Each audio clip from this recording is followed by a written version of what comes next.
Hi there. I recently produced a video on the work of South Korean photographer Koo. He explores his society through various typological portrait series. Some younger photographers have expanded upon these investigations, particularly how the country's rapid modernization has affected the psyche of the population. I'll take a look at 6 contemporary South Korean photographers and how they've explored their society. In his series Cosmetic Girls, Koo focused on the societal pressures exerted on adolescents. They attempted to hide their anxiety under heavily applied makeup. 29-year-old Ji-yoo has extended this exploration. She was born in the capital Seoul and now lives in New York. When she was a teenager, she was preoccupied with the idea of achieving all the prescribed prerequisites of what it meant to be pretty.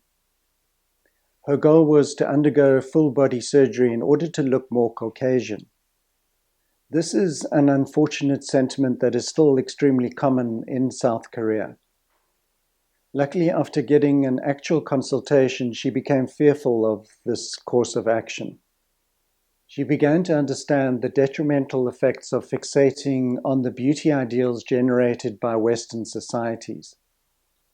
She also realized that the arduous recovery phase after surgery was seldom considered or discussed. She decided to document young people in the post-surgery phase. I always think about how I look. I don't think I can ever free from what other people think of me.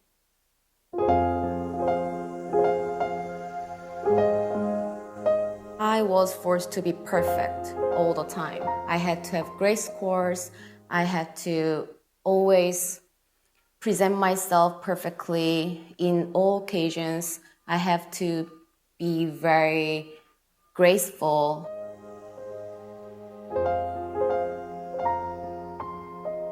It's really hard to know who you are. I think people notice that you're different and you're confident. You're not afraid of what the other people say to you, as long as you are really honest to yourself. Beauty Recovery Room is a blunt commentary on how ideas of attractiveness impact impressionable youths, many of whom have low self-esteem. Yeo posted advertisements on multiple plastic surgery community sites offering to do absolutely anything for post-operation women, including paying for their food and accommodation. The reaction was understandably mostly negative, but over the course of 2 years, a few women contacted her and were willing to pose. We've now become familiar with this type of post-surgery picture, but at the time that Yeo began the series in 2004, plastic surgery wasn't openly accepted in Korea. Yeo continues her typological exploration of high beauty standards in her project Casting Call. She chose South Korean individuals who are extremely popular on social media platforms like Facebook and Instagram. Her subjects allow their platforms to remain open to the public, frequently posting images of themselves.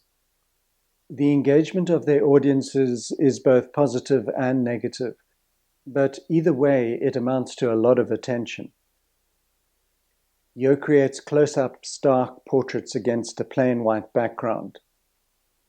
The strong eye contact within these portraits also forces us as viewers to confront our own reactions and conceptions regarding attractiveness.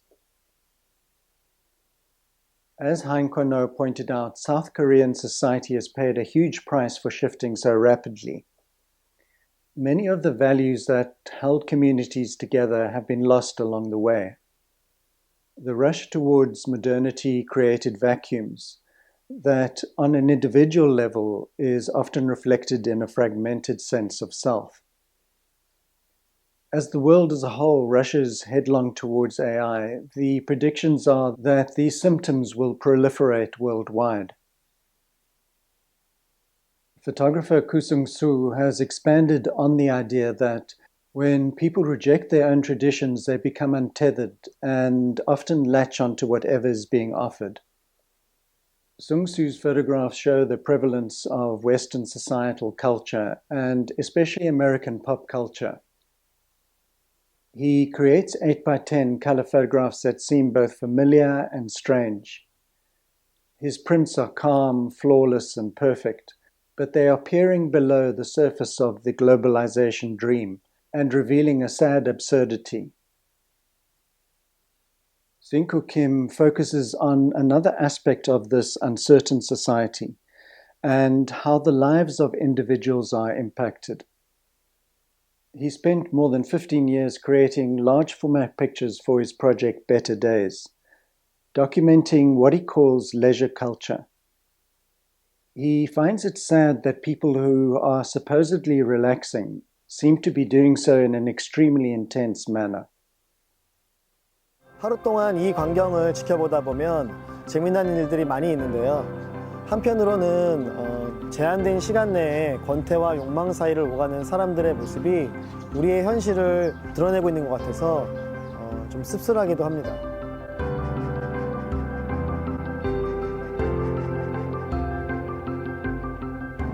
압축 성장 이후에 무분별하게 받아들인 서구의 문화가 한국식 소비 문화에 의해 왜곡되었고 짧은 휴가와 빨리빨리와 같은 성향이 더해지면서 일종의 과열 상태가 되었다고 생각합니다.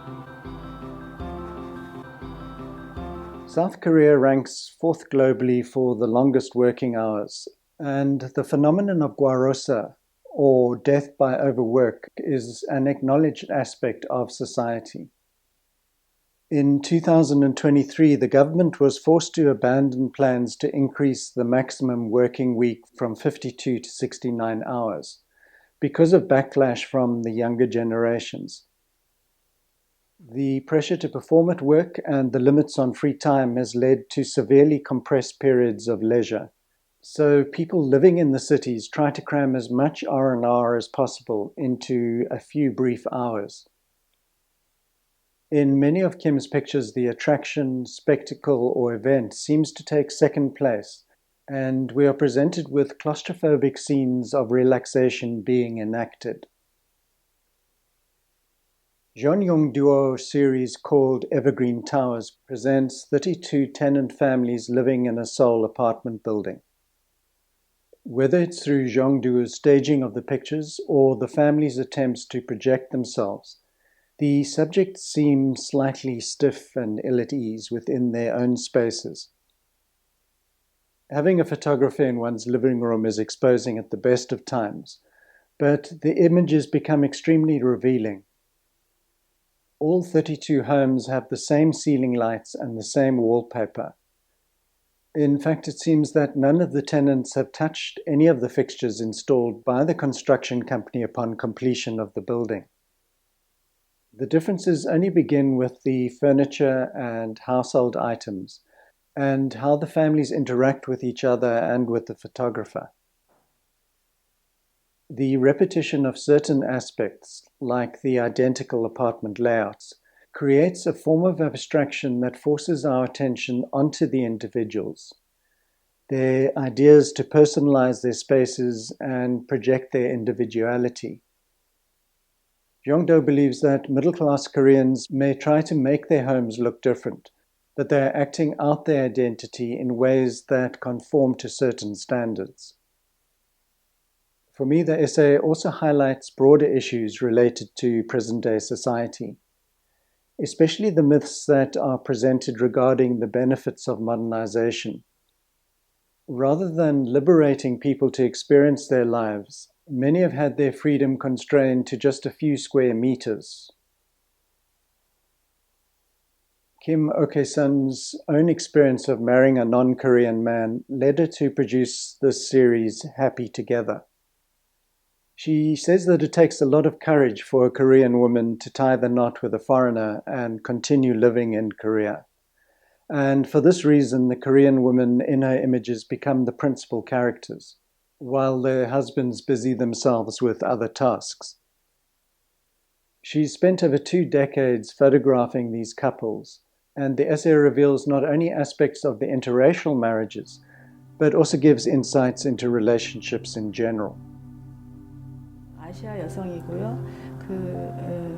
외국인 파트너 이제 커플을 그 사람들의 집에서 촬영한 포트레이 사진입니다. 사진에서 보면은 그 동양 여성들은 정면을 바라보고 있고 그 외국인 배우자들은 일상에서의 어떤 일상적인 모습을 하고 있는데 그 두 사람 사이에 가지고 있는 이런 그 차이들을 시선으로 저는 결정을 후회하지 않습니까? 약간 이런 의미로 Are you happy together? 이렇게 질문하거든요. 그러면 대부분의 사람들은 Yes, we are happy together.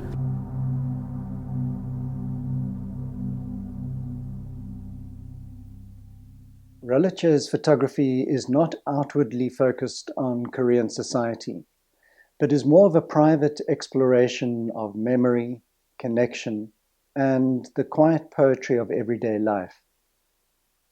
Through these contemplative images, it becomes possible to escape the energetic busyness of modern-day life as he molds a painterly, poetic world. He began taking pictures in the military in his early 20s. He was assigned the job of being a Coast Guard, and his task was to document any accidents that occurred.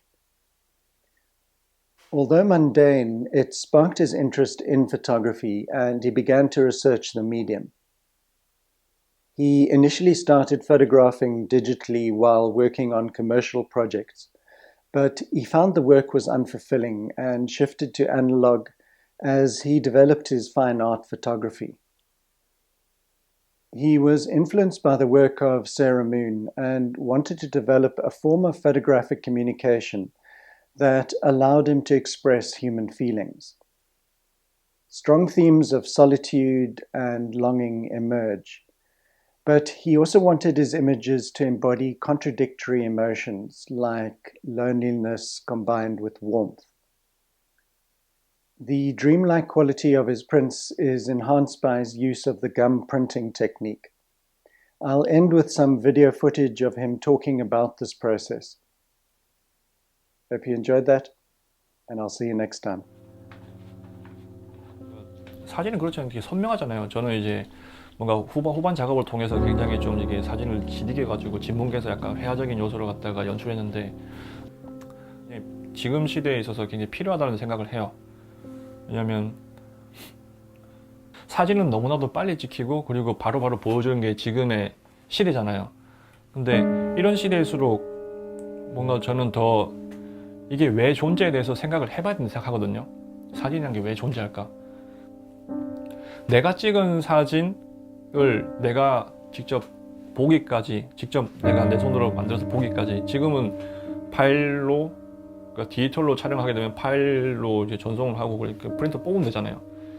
그러면 이제 끝이 나는 거죠, 이 행위는. 근데 건프린트를 배워서 하게 되면은 내가 찍은 사진을 내가 만들어서 내 걸로 보기까지가 그 과정이 쉽지가 않은 거예요. 너무 어려운 거예요. 그러니까 아무리 찍는 걸 많이 찍고 좋은 사진을 많이 찍었다 해도 그것을 직접 내가 만들기까지 그 과정 속에서 느껴지는 그 인과의 그 시간들이 사진을 더욱더 그러니까 제 스스로가 사진을 바라보는 태도를 더욱더 진중하게 만들고 그리고 더욱더 이 사진이라는 것에 대해서 좀 깊은 고민을 하게 되고 그 고민을 통해서 저는 더 인간적으로 더 성숙할 수 있는 그런 발판이 되더라고요.